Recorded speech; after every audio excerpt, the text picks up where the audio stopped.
ವೀಕ್ಷಕರೇ ನಮಸ್ಕಾರ. ನಾನು ನಿಮ್ಮ ರಾಕೇಶ್ ಶಾರುಂಡಿ. ಆಂಧ್ರ ಪ್ರದೇಶದ ತಿರುಪತಿ ತಿರುಮಲ ದೇವಾಲಯದಲ್ಲಿ ಘೋರ ಸಾವು ನೋವು ಸಂಭವಿಸಿಬಿಟ್ಟಿದೆ. ಕಾಲ್ತುಳಿತಕ್ಕೆ ಸಾವು ನೋವು ಉಂಟಾಗಿದ್ದು ಈ ಘಟನೆಯಲ್ಲಿ 7 ಭಕ್ತರು ಈಗಾಗಲೇ ಸಾವನ್ನಪ್ಪಿ ಬಿಟ್ಟಿದ್ದಾರೆ. ಲೆಕ್ಕವಿಲ್ಲದಷ್ಟು ಜನರಿಗೆ ಗಾಯಗಳಾಗಿವೆ. ವೀಕ್ಷಕರೇ, ಈಗ ಗಾಯಗೊಂಡವರನ್ನು ಕೂಡ ಸ್ಥಳೀಯ ಆಸ್ಪತ್ರೆಗೆ ದಾಖಲು ಮಾಡಲಾಗಿದೆ. ಕೆಲವೊಂದು ಮೃತದೇಹಗಳನ್ನು ಕೂಡ ಈಗಲೂ ಕೂಡ ಪತ್ತೆ ಮಾಡಲಿಕ್ಕೆ ಸಾಧ್ಯವಾಗ್ತಾ ಇಲ್ಲ. ಈ ಘಟನೆ ಹೇಗಾಯಿತು ಅನ್ನೋದರ ಕಂಪ್ಲೀಟ್ ಮಾಹಿತಿಯನ್ನು ತಿಳಿಸಿಬಿಡ್ತೀನಿ. ಆರಂಭದಲ್ಲಿ ವೀಕ್ಷಕರೇ, ಈ ಮೃತರ ಆತ್ಮಕ್ಕೆ ಶಾಂತಿಯನ್ನು ಕೋರೋಣ.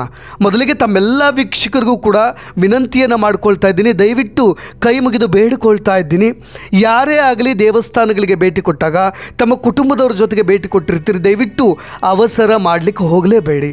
ಜೊತೆಗೆ ಭಗವಂತ ಎಲ್ಲ ಕಡೆ ನೆಲೆಸಿದ್ದಾನೆ ಅಂತ ನಾವೆಲ್ಲರೂ ಕೂಡ ನಂಬ್ತೀವಿ.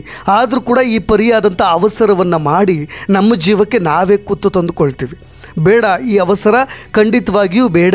ಜೊತೆಗೆ ಆ ಭಗವಂತನಿಂದಲೂ ಕೂಡ ಈಗ ಹೋಗಿರ್ತಕ್ಕಂಥ ಜೀವಗಳನ್ನು ಮತ್ತೆ ಉಳಿಸಿಕೊಳ್ಳಿಕ್ಕೆ ಸಾಧ್ಯವಾಗೋದಿಲ್ಲ ಅನ್ನೋದನ್ನು ಕೂಡ ನಾವೆಲ್ಲರೂ ಕೂಡ ನೆನಪಿಟ್ಟುಕೊಳ್ಬೇಕು. ಈ ವೈಕುಂಠದ ಮುಖಾಂತರ ಈ ತಿರುಪತಿ ದೇವರ ದರ್ಶನವನ್ನು ಪಡೀಲಿಕ್ಕೆ ಪ್ರತಿ ವರ್ಷ ಪ್ರಪಂಚದಾದ್ಯಂತ ಲಕ್ಷಾಂತರ ಜನರು ಈ ದೇವಾಲಯಕ್ಕೆ ಬರ್ತಾರೆ.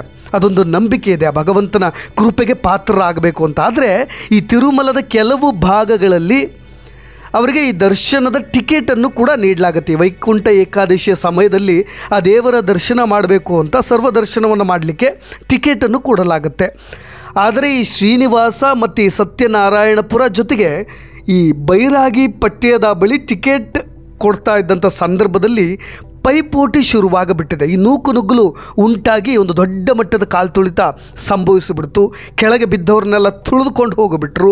ಟಿಕೆಟ್ ತೆಗೆದುಕೊಳ್ಳೋ ಭರದಲ್ಲಿ ಆ ದೇವರ ದರ್ಶನವನ್ನು ಪಡಿಬೇಕು ಅನ್ನೋ ಉತ್ಸಾಹದಲ್ಲಿ ಅವಸರದಲ್ಲಿ ಈ ಥರದ ಒಂದು ಘೋರ ಘಟನೆ ನಡೆದು ಬಿಟ್ಟಿದೆ. ಯಾಕೆ ಈ ಘಟನೆ ನಡೀತು ಅನ್ನೋದಕ್ಕೊಂದು ಕಾರಣ ಇದೆ. ಅಂದರೆ ವೈಕುಂಠ ಏಕಾದಶಿ ನಡೀತಾ ಇದೆ 10ನೇ ತಾರೀಕು, 11 ಮತ್ತು 12ರಂದು.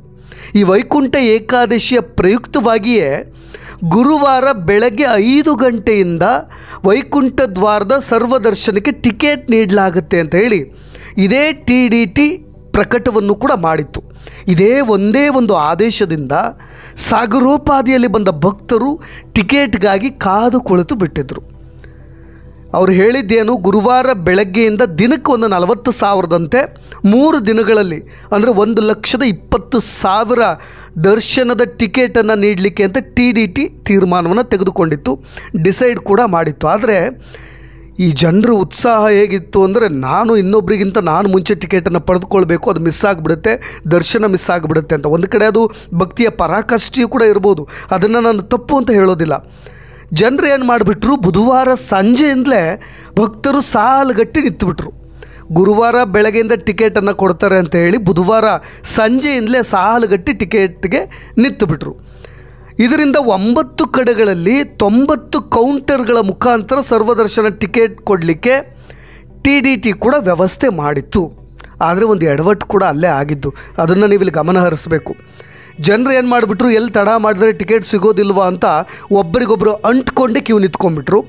ಸ್ವಲ್ಪ ಸಮಯ ಆ ಕಡೆ ಈ ಕಡೆ ಹೋಗಿಬಿಟ್ರೆ ಟಿಕೆಟ್ ಕೈ ತಪ್ಪು ಹೋಗುತ್ತೆ ಅಂತ ಭಕ್ತರ ನಂಬಿಕೆ. ಅದಕ್ಕೋಸ್ಕರ ಒಬ್ಬರಿಗೊಬ್ಬರು ಒಬ್ಬರಿಂದ ನಿಂತ್ಕೊಂಡು ಎಲ್ಲೂ ಕೂಡ ಆ ಕಡೆ ಈ ಕಡೆ ಕಿಂಚಿತ್ತು ಅಲುಗಾಡದಂತೆ ಟಿಕೆಟ್ಗೆ ಕಾದು ಕುಳಿತು ಬಿಟ್ಟಿದ್ರು. ಆದರೆ ಈ TDT ಮಾಡಿದ ಎಡವಟ್ಟಿದೆಯಲ್ಲ, ಇದು ಪಕ್ಕಾ ಇದಕ್ಕೆ ಉತ್ತರ ಕೊಡಬೇಕಾಗತ್ತೆ. TDT ನಿಗದಿತ ಸಮಯಕ್ಕಿಂತ ಮೊದಲೇ, ಅಂದರೆ ಗುರುವಾರ ಬೆಳಗ್ಗೆ ಕೊಡಬೇಕಾಗಿತ್ತಲ್ಲ, ಅದಕ್ಕಿಂತ ಮೊದಲೇ ಬುಧವಾರವೇ ಟಿಕೆಟ್ ನೀಡಲಿಕ್ಕೆ ಕೌಂಟರನ್ನು ತೆರೆದು ಬಿಡ್ತು. ಆ ವೇಳೆ ಏನು ಮಾಡಿಬಿಟ್ಟು ಭಕ್ತರು ಯಾವಾಗೂ ಕೂಡ ಈ ರೀತಿಯಾದಂಥ ನಿರ್ಧಾರಗಳಿಂದ ವಿಚಲಿತರಾಗಿಬಿಡ್ತಾರೆ. ಅವರು ಏನೋ ನಮಗೆ ಟಿಕೆಟ್ ಸಿಗೋದೇ ಇಲ್ವೋ, ಕ್ಲೋಸ್ ಆಗಿಬಿಡುತ್ತೋ ಅಂತ ಆ ಟಿಕೆಟನ್ನು ಪಡೆದುಕೊಳ್ಳಿಕ್ಕೆ ಕೌಂಟ್ರ್ಗಳತ್ತ ನುಗ್ಗಿ ಬಂದುಬಿಟ್ರು. ಈ ವೇಳೆ ಭಾರೀ ಕಾಲ್ತುಳಿತ ಉಂಟಾಗಿಬಿಡ್ತು. ಎಲ್ಲರಿಗಿಂತ ಮುಂಚೆ ನಾನು ಟಿಕೆಟ್ ತೊಗೋಬೇಕು ಅಂತ ಯಾವಾಗ ಪೈಪೋಟಿಗೆ ಬಿದ್ದವರಂತೆ ಟಿಕೆಟ್ ಖರೀದಿಗೆ ಮುಂದಾಗಿಬಿಟ್ರಲ್ಲ, ಅಲ್ಲಿ ಒಂದು ದೊಡ್ಡ ಎಡವಟ್ಟು ಆಗೇ ಬಿಡ್ತು. ಎಲ್ಲ ಭಕ್ತರನ್ನ ಟಿಕೆಟ್ ಕೌಂಟರ್ನ ಹೊರಭಾಗದಲ್ಲಿ ನಿಲ್ಲಿಸಲಾಗಿತ್ತು ಆರಂಭದಲ್ಲಿ. ಬಳಿಕ ಎಲ್ಲರೂ ಸರತಿ ಸಾಲಿನಂತ ಬರಲಿಕ್ಕೆ ಸೂಚನೆ ಕೊಟ್ಟುಬಿಟ್ರು. ಟಿಕೆಟ್ ಕೌಂಟ್ರ್ ಕೂಡ ಓಪನ್ ಆಗಿಬಿಡ್ತು. ಈ ವೇಳೆ ಭಕ್ತರು ಏಕಾಏಕಿ ಧಾವಿಸಿ ಬಂದುಬಿಟ್ರು. ಮಹಿಳೆಯರು, ಹಿರಿಯರು, ಜನಸಂದಣಿಗೆ ಎಲ್ಲರೂ ಕೂಡ ಸಿಲುಕು ಹಾಕ್ಕೊಂಡ್ಬಿಟ್ರು.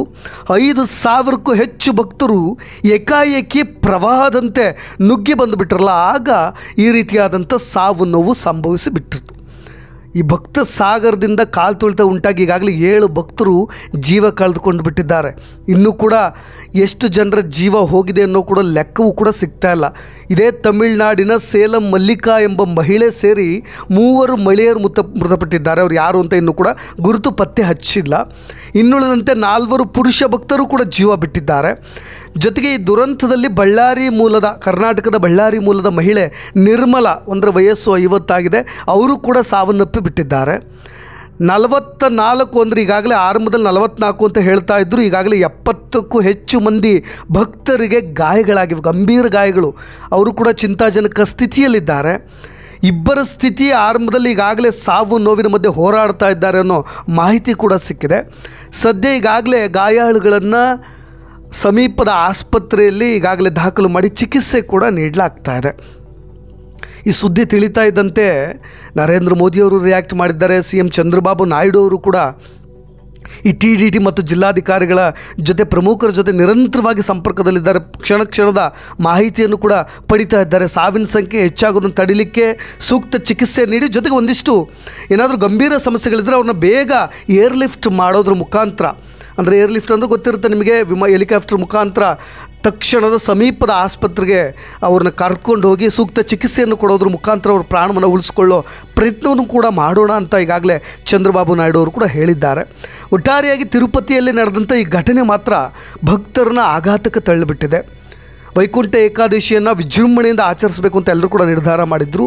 ಆದರೆ ಈ ಸಾವು ನೋವಿನ ಸಂಗತಿಗಳಿದೆಯಲ್ಲ, ಎಲ್ಲರನ್ನೂ ಕೂಡ ಒಂದು ರೀತಿಯಾಗಿ ಶೋಕ ಸಾಗರದಲ್ಲಿ ಮುಳುಗಿಸಿಬಿಟ್ಟಿದೆ.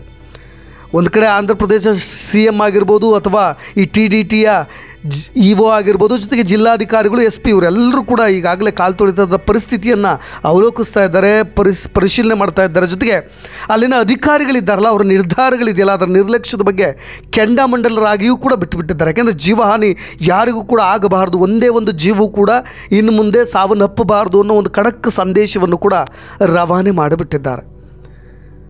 ವೀಕ್ಷಕರು, ಈಗಾಗಲೇ ವೈಕುಂಠ ಏಕಾದಶಿಯ ದರ್ಶನದ ಟಿಕೆಟ್ ವಿತರಣೆ ಸಂದರ್ಭದಲ್ಲಾದಂಥ ಸಾವು ನೋವಿನ ಸಂಬಂಧವಾಗಿ ನಿನ್ನೆ ರಾತ್ರಿ ಟಿಕೆಟ್ ಹಂಚಿಕೆಯನ್ನು ರದ್ದು ಮಾಡಿತ್ತು. ಅಂದರೆ ಇವತ್ತು ಗುರುವಾರ ಮುಂಜಾನೆಯಿಂದ ಅದನ್ನು ಕಂಟಿನ್ಯೂ ಮಾಡಬೇಕು. ಆ ಟಿಕೆಟ್ ವಿತರಣೆಯನ್ನು ಒಂದಿಷ್ಟು ನಿಯಮಾವಳಿಗಳ ಪ್ರಕಾರ, ಜೊತೆಗೆ ಒಂದು ಶಿಸ್ತುಬದ್ಧವಾಗಿ ಟಿಕೆಟನ್ನು ಕೊಡಬೇಕು ಅನ್ನೋ ತೀರ್ಮಾನವನ್ನು ಕೂಡ ಮಾಡಿದೆ. ತಿರುಪತಿ ಅಂದರೆ ಅಲ್ಲಿನ ಭಕ್ತರಿಗೆ, ಜೊತೆಗೆ ಬಹಳಷ್ಟು ಅಪಾರ ಪ್ರೀತಿ, ಜೊತೆಗೆ ಅಪಾರ ನಂಬಿಕೆ, ಜೊತೆಗೆ ಅಪಾರವಾದಂಥ ಶ್ರದ್ಧೆ ಎಲ್ಲವೂ ಕೂಡ. ಇನ್ನು ವೈಕುಂಠ ಏಕಾದಶಿ ಅಂದರೆ ಆ ಸಮಯದಲ್ಲಿ ಆ ದೇವರ ದರ್ಶನ ಪಡೀಲಿಕ್ಕೆ ಭಾಳಷ್ಟು ಜನರು ಕಾದು ಕುಳಿತಿರ್ತಾರೆ. ಜೊತೆಗೆ ಆ ತಿರುಪತಿ 7 ಬೆಟ್ಟಗಳ ಸಾಲಿನಲ್ಲಿ ಗೋವಿಂದನ ನಾಮವೇ ಝೇಂಕಾರವೇ ಕೇಳಿಸ್ತಾ ಇರುತ್ತೆ. ಯಾಕೆಂದರೆ ತಿರುಪತಿಯಲ್ಲಿ ಆ ಲಕ್ಷಾಂತರ ಭಕ್ತರ ಆಗಮನದಿಂದ ನಿತ್ಯ ಜಾತ್ರೆ ಸಂಭ್ರಮ ಅಂತ ಹೇಳ್ಬೋದು. ನಿನ್ನೆಯೂ ಕೂಡ ಜನಜಾತ್ರೆ ಇತ್ತು. ಜೊತೆಗೆ ಶುಕ್ರವಾರ ವೈಕುಂಠ ಏಕಾದಶಿ ಆಗಿರೋದ್ರಿಂದ ಭಾರೀ ಸಂಖ್ಯೆಯಲ್ಲಿ ಸೇರೋ ನಿರೀಕ್ಷೆಗಳು ಕೂಡ ಎಲ್ಲವೂ ಇದ್ದಿದ್ದರಿಂದ ಸ್ವಲ್ಪ ಕಟ್ಟುನಿಟ್ಟಿನ ಶಿಸ್ತುಬದ್ಧ ನಿಯಮಗಳನ್ನು ಪಾಲಿಸಿದ್ರೆ, ಜೊತೆಗೆ ಅಲ್ಲೊಂದಿಷ್ಟು ಭದ್ರತೆಯನ್ನು ಕಲ್ಪಿಸಿದರೆ ಈ ಥರದ ಎಡವಟ್ಟುಗಳು ಆಗ್ತಾ ಇರಲಿಲ್ಲ. ಕೊನೆಯದಾಗಿ ಮತ್ತೊಮ್ಮೆ ನಾನು ಅದನ್ನೇ ನಿಮ್ಮ ಹತ್ರ ಎಲ್ರಿಗೂ ಕೂಡ ರಿಕ್ವೆಸ್ಟ್ ಮಾಡ್ಕೊಳ್ಳೋದು, ಈ ಥರದ ಸಂದರ್ಭಗಳಲ್ಲಿ, ಈ ನುಗ್ಗಲು ಆಗ್ತಕ್ಕಂಥ ಸನ್ನಿವೇಶಗಳಲ್ಲಿ ದಯವಿಟ್ಟು ಮಕ್ಕಳನ್ನು ಅಲ್ಲಿ ಕರೆದುಕೊಂಡು ಹೋಗಬೇಡಿ. ಮಹಿಳೆಯರಿಗೂ ಕೂಡ ಅಲ್ಲಿ ಟಿಕೆಟ್ ವಿತರಣೆ ಸಂದರ್ಭಗಳಲ್ಲಿ ನಿಲ್ಲಿಸಬೇಡಿ. ದಯವಿಟ್ಟು ಈ ಥರದ ಸನ್ನಿವೇಶಗಳು ಆಗದಂತೆ ತಡೀಲಿಕ್ಕೆ ಪ್ರಯತ್ನ ಪಡಿ ಅಂತ ಹೇಳ್ತಾ ಇನ್ನಷ್ಟು ವಿಶೇಷ ಸುದ್ದಿಗಳೊಂದಿಗೆ ಮತ್ತೆ ಬರ್ತೀನಿ. ನಾನು ರಾಕೇಶ್ ಆರುಂಡಿ, ಧನ್ಯವಾದ.